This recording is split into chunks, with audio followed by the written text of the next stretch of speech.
सिंहासन बत्तीसी 10वीं पुतली प्रभावती की कथा। 10वें दिन फिर राजा भोज उस दिव्य सिंहासन पर बैठने के लिए उद्यत हुए, लेकिन पिछले दिनों की तरह इस बार 10वीं पुतली प्रभावती जागृत हो गई और बोली, रुको राजन, क्या तुम स्वयं को विक्रमादित्य के समान समझने लगे हो? पहले उनकी तरह पराक्रमी और दयालु होकर बताओ, तब ही इस सिंहासन पर बैठने के अधिकारी होगे। सुनो, मैं तुम्हें परम प्रतापी राजा विक्रमादित्य की कथा सुनाती हूँ। एक बार राजा विक्रमादित्य शिकार खेलते खेलते अपने सैनिकों की टोली से काफ़ी आगे निकलकर जंगल में भटक गए।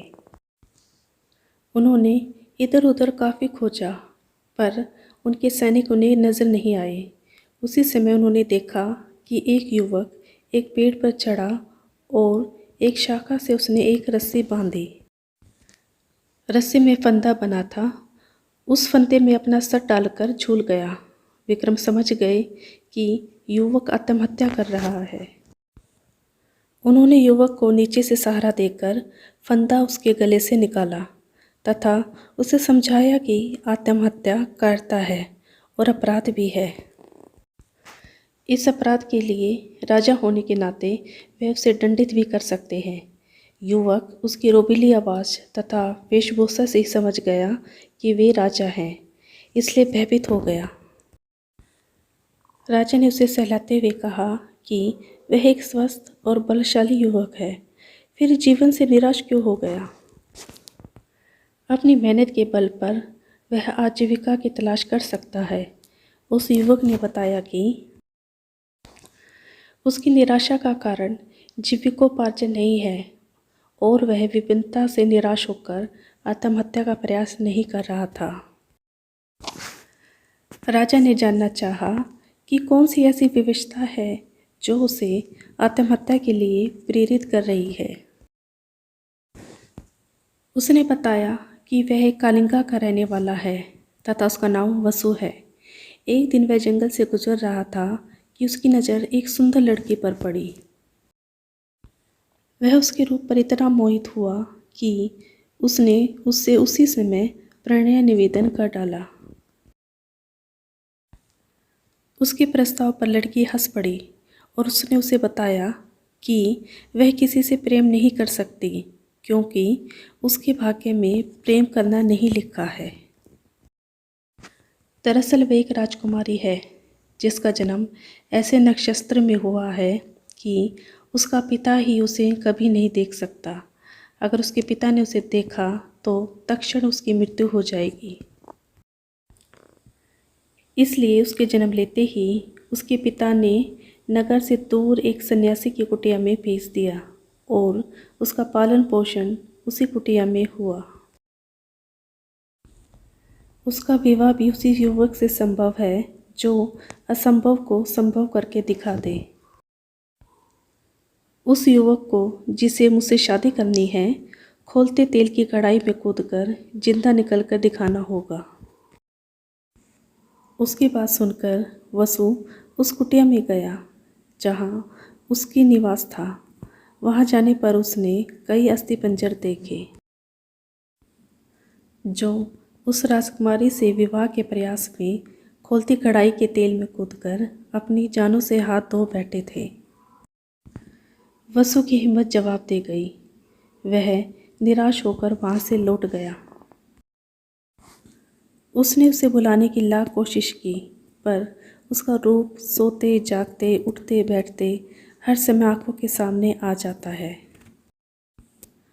उसकी नींद उड़ गई। उसे खाना पीना नहीं अच्छा लगता। अब आत्महत्या करने के सिवा उसके पास कोई चारा नहीं बचा। विक्रम ने उसे समझाना चाहा कि उस राजकुमारी को पाना सचमुच असंभव है, इसलिए वह उसे भूलकर किसी और को जीवन संगिनी बना ले।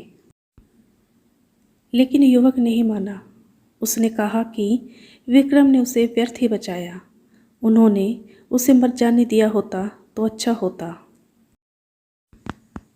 विक्रम ने उससे कहा कि आत्महत्या पाप है और यह पाप अपने सामने वह नहीं होता देख सकते।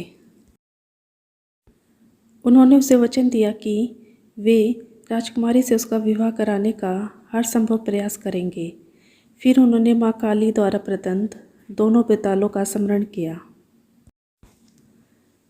दोनों बेताल पलक झपकते ही उपस्थित हुए तथा कुछ ही देर में उन दोनों को लेकर उस कुटिया में आए जहाँ राजकुमारी रहती थी। वह बस कहने को कुटिया थी। राजकुमारी की सारी सुविधाओं का ख्याल रखा गया था। नौकर चाकर थे। राजकुमारी का मन लगाने के लिए सखी सहेलियाँ थी। तपस्वी से मिलकर विक्रमादित्य ने वसु के लिए राजकुमारी का हाथ मांगा। तपस्वी ने राजा विक्रमादित्य का परिचय पाकर कहा कि अपने प्राण वह राजा को सरलता से अर्पित कर सकता है, पर राजकुमारी का हाथ उसी युवक को देगा जो खोलते तेल से सकुशल निकल आए। बस यह शर्त पूरी होनी चाहिए। राजा विक्रम ने उसे बताया कि वे खुद ही इस युवक के स्थान पर कढ़ाई में कूदने को तैयार हैं, तो तपस्वी का मुंह आश्चर्य से खुला रह गया। तभी राजकुमारी अपनी सहेलियों के साथ वहां आई। वह सचमुच अप्सराओं से भी ज़्यादा सुंदर थी। खैर, विक्रम ने तपस्वी से कहकर कढ़ाई भर तेल की व्यवस्था करवाई। जब तेल एकदम खोलने लगा तो माँ काली को स्मरण कर विक्रम तेल में कूद गए। खोलते तेल में कूदते ही उनके प्राण निकल गए और शरीर भूनकर स्याह हो गया। माँ काली अपने भक्त को इस तरह कैसे मरने देती। उन्होंने बेतालों को विक्रम को जीवित करने की आज्ञा दी। बेतालों ने अमृत की बूंदें उनके मुंह में डालकर उन्हें जिंदा कर दिया। जीवित होते उन्होंने वसु के लिए राजकुमारी का हाथ मांगा। राजकुमारी के पिता को खबर भेज दी गई और दोनों का विवाह धूमधाम से संपन्न हुआ। इतना कहकर प्रभावती खामोश हो गई। राजा भोज समझ गए कि विक्रम के इस अतुलनीय त्याग का उसके पास कोई जवाब नहीं है और वह लौट गए अपने कक्ष की तरफ। तो दोस्तों, आज की कहानी बस यहीं तक। मिलते हैं अगली कहानी में।